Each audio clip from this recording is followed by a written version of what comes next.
Well, Kayode, I've got a question from Badirinwa. He wants to know, has anyone a right to request for the result sheets at the polling unit? And I'm happy that question has come up. Honestly, no voter has a right to do that. And I'll want to appeal that voters to disregard any advisory to the contrary. I don't know if I said it on this program.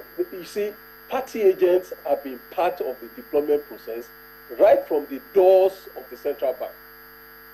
And if there is any challenge along the way, there's ample time to point it out, to flag it.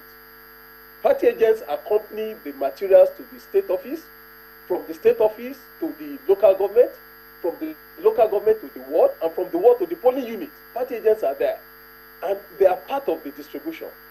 So if they have been there, or the agents have been there, and materials at the polling unit, you can just imagine the scenario if every voter has to come up to ask to see the ballot paper or ask to see the result sheet before the vote. There will be no voting at the end of the day because there will be so much disruption to the process. So it is not part of the process for any voter to go to the polling unit and ask to see the result sheet. That has been settled before the voting process started. Okay, so, yeah. Yeah, but what happens, okay, they don't have a right to ask for the result sheets.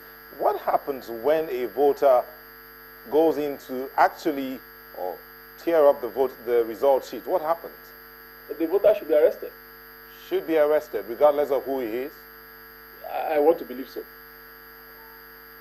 Interesting. Now, what happens in a situation whereby sensitive materials are snatched away in a particular area or for a polling unit? What do you do in a situation like that?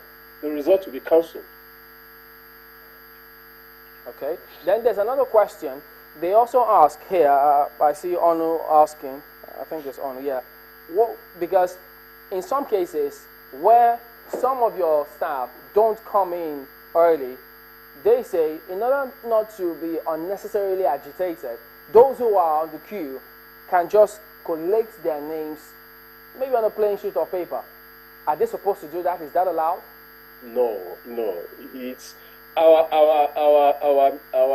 officials will get to the polling units early enough because collecting the names do not really feature in at any stage of the process. The process is that when you don't even queue to accredit. When you get to the polling unit you queue, pardon me.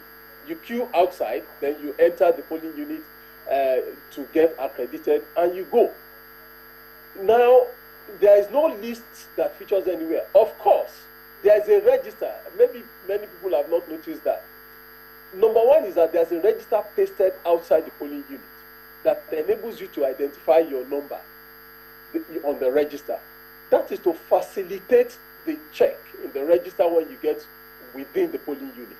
So after the card is read and authenticated by the card reader, you walk over to the APO with the register for the check on the register. And if you already know your number on the register from the register pasted outside, you simply just say, my number on the register is this, and that hastens the process. And once you do that, you are through with accreditation. The time that you need to queue again is at 1:30. That is all things equal, that there has been no extension.